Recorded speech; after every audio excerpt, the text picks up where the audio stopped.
It takes a lot to grow your business, everybody. A lot of audience attracting, a lot of lead scoring, and all the channel managing you can manage. Plus a lot of long days, late nights, and weekends. We all know that. A lot wishing there was an easier way. But with Breeze, HubSpot's new collection of AI tools, it's easier than ever for marketers to attract audiences, increase leads, and score customers super fast. Which means pretty soon your company will have a lot to celebrate. So get to celebrating. Visit HubSpot.com/marketers to learn more.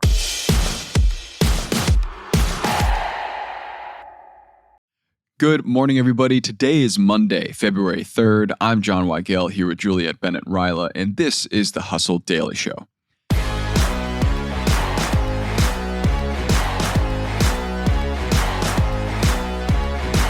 You ever wonder why any light bulb, lamp, or household appliance comes with an app? Us too. The change in the market of household devices has been clear to see, and now we're in a world of hyperconnectivity. So what's the privacy issue with that? How did this start? And where will the smart home be 10 years from now? Our very own Juliet Bennett Ryla went to CES 2025, and she has thoughts. We'll get to all that in a bit, but first, let's give you the news in business and tech.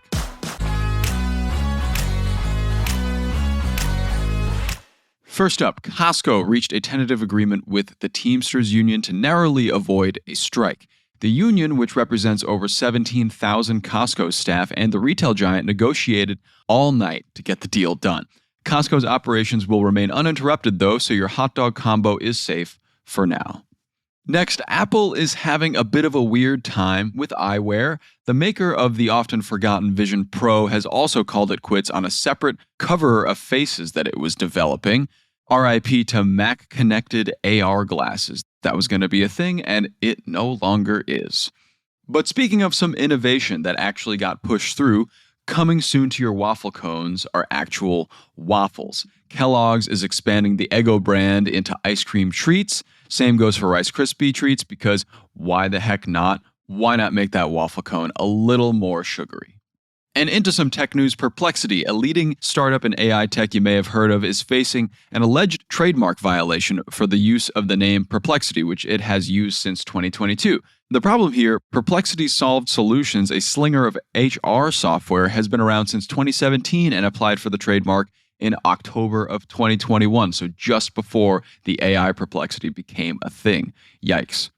And finally, if you remember the beginning of last week, everyone was in panic after DeepSeek came out, which is an extremely advanced Chinese-made AI chatbot that was allegedly funded with only $5.6 million. Yeah, you remember that? Now, thanks to some investigation from SemiAnalysis, the actual figure is believed to be around $1.3 billion. So, yeah, still cheaper than a lot of American AI companies, but not exactly as bad as we all thought.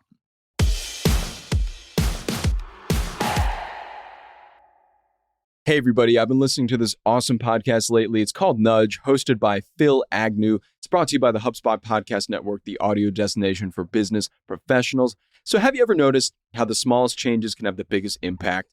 On Nudge, you learn simple, evidence-based tips to help you kick bad habits, get that raise, and grow a business. Every bite-sized 20-minute show comes packed with practical advice from admired entrepreneurs and behavioral scientists alike. And Nudge is fast-paced, but still insightful with real-world examples that you can actually apply. Oh, and by the way, it's the UK's fastest-growing business podcast. I was listening to an episode recently that Phil, the host, had on Harvard professor Mike Norton, and Mike convinced Phil that he had to handwrite every single one of his emails before sending them to understand what he was really trying to talk about. This process, although it sounds insane, he claims, Phil, that it made his emails 3.5 times better. You got to listen to this podcast. It's a great way to understand how email marketing can help your business. You can listen to Nudge wherever you get your podcasts.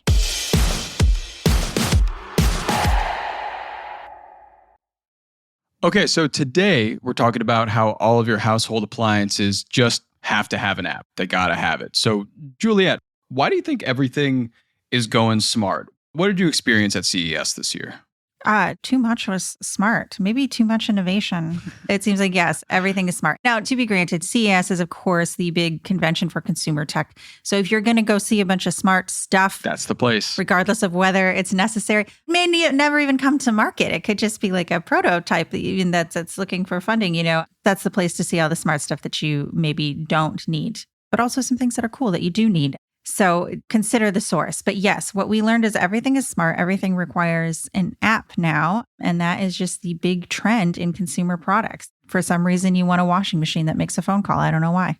Yeah, this has all been happening for a good while. I mean, I think it really got its start when the Alexa came out and kind of all like the home technologies started coming out, HomePod, Google Home, all that good stuff. And now it appears that every product I order ever, I'm sure you have this problem as well, comes and it's like, oh, I'm a light, plug me in, but then download an app to turn me on. Right. It is a strange departure from the on button that we are experiencing nowadays. And to be honest, I don't love it.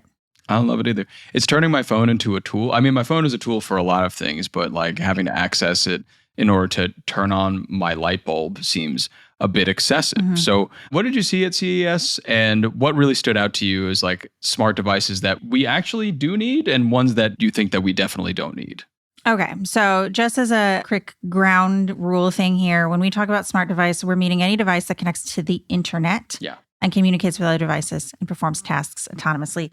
So, for example, some products you may be familiar with are, of course, any of your home Alexa type devices, smart thermostats, smart lights, anything where you're like, hey, I want you to turn on at 7 o'clock, and then it just does it. Yes. At CES, I saw so many devices, and, some of them I was like, that's pretty cool.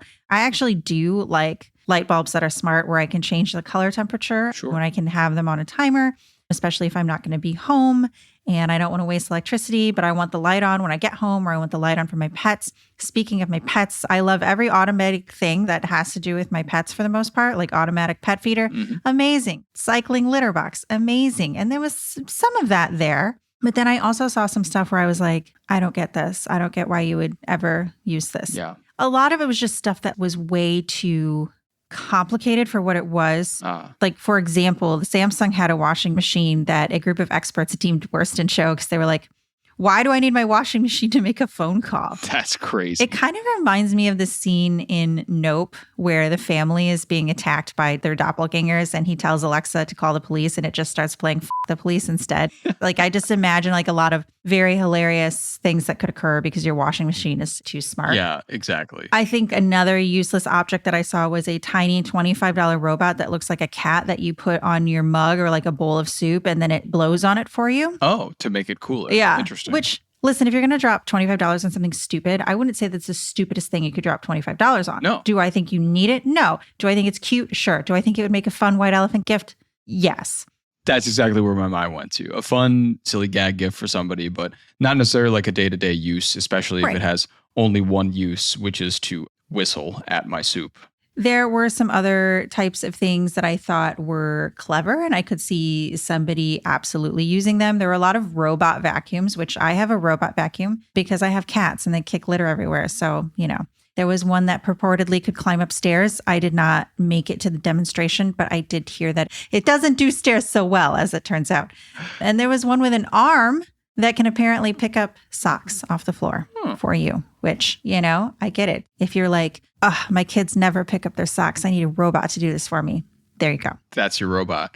Yeah, and a lot of these devices have kind of made it into everybody's everyday lives and nestled their way into the home. You mentioned vacuum robots and also lights that you have to turn on with an app. But there's just some general privacy concerns about having internet-connected technology in your homes. Right. Obviously, you have your phone with you, you have your smart TV, you have all these apparatuses that connect to the internet every day. So what's one more, I guess? Right. But where does it stop? And what is the issue about security here, if there is any? Yeah. And I think that's a great question because, there's a lot of privacy experts that are pointing out that we are allowing surveillance technology into our homes constantly like never before. Like, we have household appliances that have cameras to see what's inside our fridge now. And we have numerous devices that are always on, always listening, our TVs, our home assistants. Granted, I think it's kind of an outlier that some malicious hacker is going to hack into your smart home and create havoc, as we see in the movies. But a larger concern is like you have so many apps, you use the same password for all of them because you have just so many now. And so, if you are part of a data breach from some small company where you bought a smart, I don't know, whatever. Yeah. The other day, I was with someone who was driving and they tried to park the car and you couldn't park the car without downloading an app and creating an account and providing a password. And I think in that moment, you're going to be like, whatever, I'm just going to use the same password I always use because I'm trying to park my car to go to this thing. Yeah. I'm trying to do my laundry. I did, whatever. If that's ever part of a data breach, now your password's out there and someone could get it. And maybe if you use that password somewhere more important, now they can get into that. So those are some of the privacy concerns. A larger concern that I was reading about is actually that everything is actually more expensive now because of stupid shit that no one needs. So maybe that's another concern. It's like, do we really need these smart products? And are they just sort of like bumping up the price because we don't really need all this? Yeah, we don't. I mean, I do appreciate the innovation at some juncture, but at the same time, I really don't want to have to enter a password for my light bulb. Right. I don't love it. I don't know. In the future, do you see there being less, even more, or maybe just a one catch-all device that can apply to literally your entire home, like an Alexa, but on a larger scale?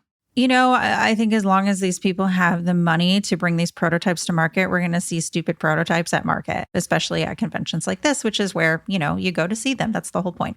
But I do think that the heavy hitters, your Samsungs, your Apples, they're going to keep making smart devices. And in many cases, I do think that those will be useful and be adopted by consumers. I will tell you the coolest thing I saw at CES that I thought was the most useful. Sure. And then I will tell you the stupidest thing that I thought was the least useful. So something that I thought was cool. It's from a company called Hydrific, and it was a device called Droplet. Oh. And you hook it up to your plumbing system, and it tells you how much water you use. And if there's a leak, and it gives you information about the water that's coming into your house. And that is not as exciting as a robot with an arm, or actually really any of the weird robots that I saw. But it is useful, I think, if you're like trying to conserve water, you want to make sure you have the best water quality. I know I live in an area affected by the wildfires, and everybody was concerned about water quality for the past several weeks. It tells you if you have a leak. It encourages you to potentially conserve more. I think those kind of devices, same with smart thermostats. So you're like, okay, I'm going to make sure I'm not wasting energy. Right. I think those are useful. Those are helpful. Yes. The stupidest thing I saw, and I apologize to anybody who wants to use this. I think if you want to use this, go ahead, live your best life. But the stupidest thing, in my opinion, was a smart stringless guitar from a company called LibreLive C1 that when it's not on sale costs $800. There were some sales, so I don't know, maybe act now. And when I first saw it, it looked like this super futuristic space guitar because it was a guitar without strings. And I was like, oh, is it like a theremin? Because I think theremins are pretty cool. But then I watched someone play it and it felt kind of like if you know how to play an instrument and then you try to play that video game Rock Band. Oh, yeah. Rock Band, Guitar Hero. Yeah. And you're like, this isn't anything like a real guitar. I don't know how to play. And you're really confused because you expect to be able to play it like a guitar. It felt like that, where it sounded kind of like crap and you don't make chords. There's like buttons to press to make the chords. Oh, yeah. So it would be like, okay, I want to play a C7, but instead of just playing a C7, you have to find the button that makes the C7. Interesting. And then you kind of flap your other hand where the strings would go to make a strumming pattern, but you don't really strum. You kind of like preset the strumming pattern. And I was like, okay, this is playing a guitar minus all of the things that make playing a guitar fun and interesting with a bunch of extra steps. Also, it sounds like crap. So I guess it's guitar karaoke. I guess it's like if you are really committed to playing the guitar without ever learning anything about the guitar or music theory, and this is the $800 thing for you. You found your thing. And before anyone comes at me and is like, it's ableist, I understand there are barriers. I get it. I had to stop reading sheet music when my vision failed. So now I only play by like figuring out what chords are. Like I understand workarounds to play instruments, but at the same time, this did not sound good. It doesn't sound like it sounded good. No, it's like at this point, just hire one of those animatronic robots from Chuck E. Cheese to play the guitar in your house for you. Like perfect. Yeah, it's terrifying. And anyone that broke into your house would immediately leave. That's right. You don't even need a smart security system anymore because you've got the animatronic. That's the solution here. Animatronic from Chuck E. Cheese.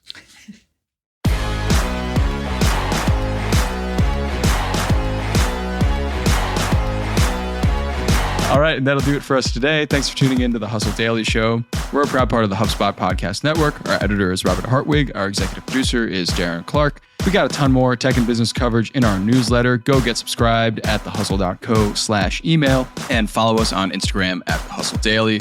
We'll see you all tomorrow.